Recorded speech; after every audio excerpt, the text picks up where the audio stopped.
On en vient, Violaine Trajan, aux différentes délibérations concernant le sujet de la petite enfance. Ça marche. Hein, ça marche, oui. Oui, je vous remercie, monsieur le maire. Donc, la petite enfance passe de plus en plus tôt au conseil d'arrondissement. C'est une bonne chose. Je suis ravie de retrouver ma voisine de droite. Non. De droite, ouais. De ma droite. Donc, attention, je vais vous parler des... tu es à ma droite. Ah, d'accord. Mais tu n'es pas de droite. Non. Donc, je vais vous parler de quelques projets qui sont des bonnes nouvelles pour l'arrondissement. Tout d'abord, la première, c'est une convention de délégation de services publics. Donc, c'est une convention qui lie la ville avec un établissement qui est géré par l'association Famille et Cité. Alors, moi, je connaissais sous l'adresse rue Émile Duployer, mais c'est rue Maxine Lisbonne, qui est une petite rue qui longe cet établissement de l'autre côté.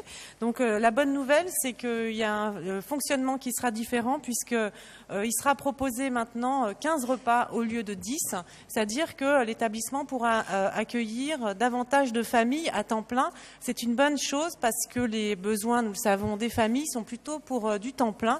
Donc ça va permettre d'augmenter et de proposer à plus de familles d'accueillir les enfants sur plusieurs journées dans la semaine. Donc c'est une bonne nouvelle. Nous avons ensuite une subvention pour l'association Montmartre. Là aussi, je ne présente plus cette structure.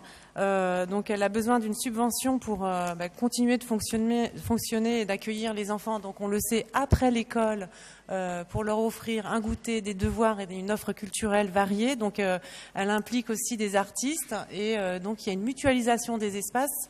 Et depuis quelques années aussi, elle implique les familles dans la gestion ou dans l'administration de la structure et les emmène à des sorties dans Paris ou en tout cas accompagne dans des sorties à Paris.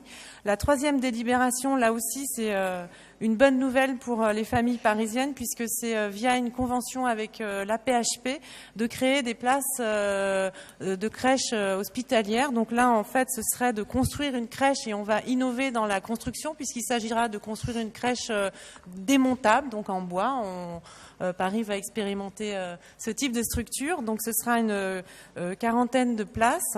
On le sait, la ville donc est liée avec la PHP.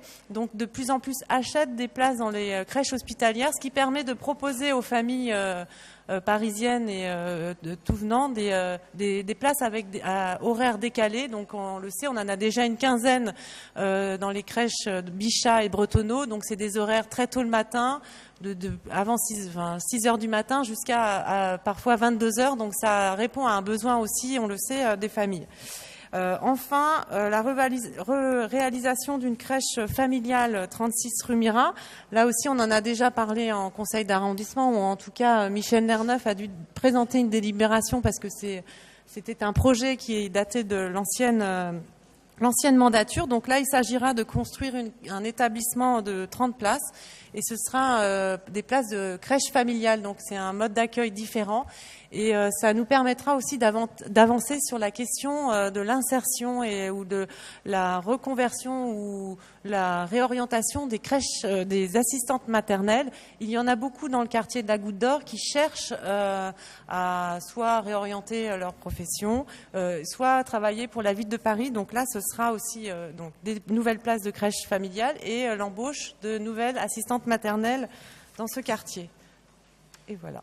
J'ai fini. Donc on avance sur l'objectif création de nouvelles places et aussi sur l'objectif offre à horaires décalés. Merci beaucoup, Violaine Trajan. Est-ce que sur ces délibérations, il y a des demandes de prise de parole? Sinon, je vais proposer qu'on passe au vote sur une par une. Évidemment, pas de demande de prise de parole. Donc sur la 2017 DFPE 8, qui est pour? Unanimité. DFPE 11, même vote. DFPE 23, même vote. DFPE 26, même vote. Et je vous en remercie.